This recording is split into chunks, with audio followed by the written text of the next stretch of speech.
പാർലമെന്റിലെ സുരക്ഷാ വീഴ്ചയിൽ നടപടി 7 സുരക്ഷാ ജീവനക്കാരെ സസ്പെൻഡ് ചെയ്തു. ലോക്സഭാ സെക്രട്ടേറിയറ്റിന്റേതാണ് നടപടി. അതേസമയം സുരക്ഷാ വീഴ്ചയിൽ ലോക്സഭയിൽ പ്രതിപക്ഷ പ്രതിഷേധം ശക്തം. സഭാ നടപടികൾ 2 മണിവരെ നിർത്തിവെച്ചു. വിവരങ്ങളുമായി വിഷ്ണു ചേരുന്നുണ്ട്. വിഷ്ണു, സുരക്ഷാ വീഴ്ചയിൽ പ്രതിപക്ഷ പ്രതിഷേധം ശക്തമായിരിക്കുകയാണ്. 2 മണിവരെ ലോക്സഭാ നടപടികൾ നിർത്തിവെച്ചിട്ടുമുണ്ട്. ഈ സംഭവത്തിൽ ഇപ്പോൾ 7 ജീവനക്കാർക്ക് നടപടി നേരിടേണ്ടി വന്നിരിക്കുന്നു. അവരെ സസ്പെൻഡ് ചെയ്തിരിക്കുകയാണ്. വിശദമായ വിവരങ്ങൾ എങ്ങനെയാണ്?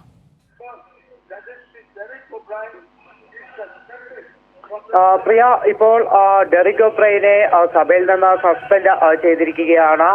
സഭയിൽ വലിയ തോതിൽ പ്രതിഷേധം നടത്തി സഭാ നടപടികൾക്ക് വിരുദ്ധമായി പെരുമാറി എന്ന് ചൂണ്ടിക്കാട്ടിക്കൊണ്ട് തന്നെയാണ് രാജ്യസഭയിൽ നിന്ന് ഇപ്പോൾ ഡെറിക് ഒബ്രയനെ സസ്പെൻഡ് ചെയ്തിരിക്കുന്നത്. നേരത്തെ സഭ നിർത്തിവെക്കുന്നതിന് തൊട്ടുമുന്നേ രാജ്യസഭാ അധ്യക്ഷൻ ജഗദീപ് ധങ്കർ ഡെറിക് ഒബ്രയന്റെ പേര് എടുത്തു പറയുകയും ഡെറിക് ഒബ്രയൻ എത്രയും പെട്ടെന്ന് സഭ വിട്ട് സഭയിൽ നിന്ന് പുറത്തു പോകണമെന്ന് ആവശ്യപ്പെടുകയും ചെയ്തിരുന്നു. അതിന് പിന്നാലെയാണ് ഇപ്പോൾ ഡെറിക് ഒബ്രയനെതിരെ ഒരു നടപടി ഉണ്ടാകുന്നത്. ഏതായാലും ഈ നടപടി ഉണ്ടാകുമ്പോൾ തന്നെ വലിയ തോതിൽ പ്രതിഷേധവും സഭയ്ക്കകത്ത് ഉയർന്നു വരുന്നുണ്ട്. പ്രിയ, വിഷ്ണു, ഈ പ്രതിഷേധം ശക്തമാകുന്ന സാഹചര്യത്തിൽ ഏത് രീതിയിൽ ഇനി മുൻപോട്ട് പോകുമെന്നാണ് മനസ്സിലാക്കേണ്ടത്? അമിത്ഷാ മറുപടി പറയേണ്ട ആവശ്യമില്ല എന്നാണല്ലോ സ്പീക്കർ പറഞ്ഞിരിക്കുന്നത്. അതെന്തുകൊണ്ടാണ് അങ്ങനെ ഒരു മറുപടി സ്പീക്കറിന്റെ ഭാഗത്തുനിന്ന് വന്നത്?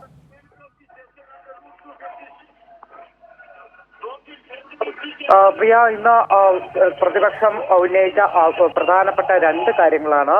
ഒന്ന്, കേന്ദ്ര ആഭ്യന്തരമന്ത്രി അമിത്ഷാ സഭയിൽ ഒരു പ്രസ്താവന നടത്തണം. അതോടൊപ്പം തന്നെ ഈ അക്രമികൾക്ക് പാസ് നൽകിയ BJP MP പ്രതാപ് സിംഹയ്ക്കെതിരെ ശക്തമായിട്ടുള്ള നടപടി വേണം.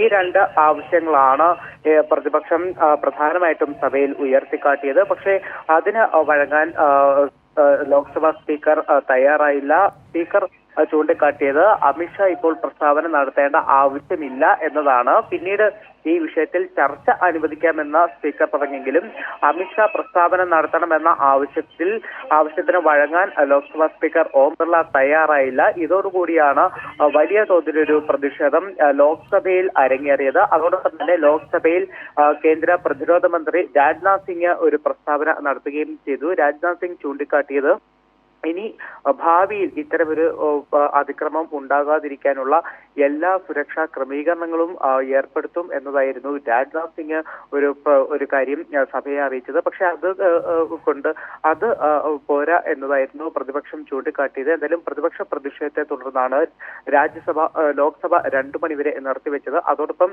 രാജ്യസഭയിലും ഈ ഒരു കാര്യം കൃത്യമായി തന്നെ പ്രതിപക്ഷം ആവശ്യപ്പെട്ടത് സഭാ നടപടി നിർത്തിവെച്ച് വിഷയം ചർച്ച ചെയ്യണം എന്നതായിരുന്നു.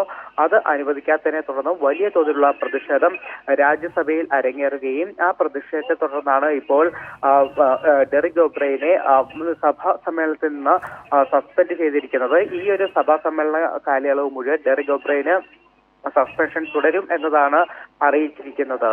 ശരി, എന്തായാലും ലോക്സഭയിലുണ്ടായ സുരക്ഷാ വീഴ്ചയെ തുടർന്ന് പാർലമെന്റിൽ പ്രതിപക്ഷ പ്രതിഷേധം ശക്തമായിരിക്കുകയാണ്. ഇതിൽ ആഭ്യന്തരമന്ത്രി അമിത്ഷാ പ്രസ്താവന നടത്തണം, ഇക്കാര്യത്തെക്കുറിച്ച് വ്യക്തമായ കാര്യങ്ങൾ പറയണം എന്നാണ് പ്രതിപക്ഷം ആവശ്യപ്പെടുന്നത്. പക്ഷേ അതിൻ്റെ ആവശ്യമില്ല എന്നാണ് സ്പീക്കർ പറഞ്ഞത്. രാജ്യസഭയിലും പ്രതിപക്ഷാംഗങ്ങൾ ഇതുമായി ബന്ധപ്പെട്ട പ്രതിഷേധം നടത്തി. ഇപ്പോൾ നടപടികൾ രാജ്യസഭയിൽ പുരോഗമിക്കുകയാണ്. പക്ഷേ ലോക്സഭ 2 മണി വരെ നിർത്തിവെച്ചിട്ടുണ്ട്. വിശദാംശങ്ങളാണ് വിഷ്ണു നൽകിയത്.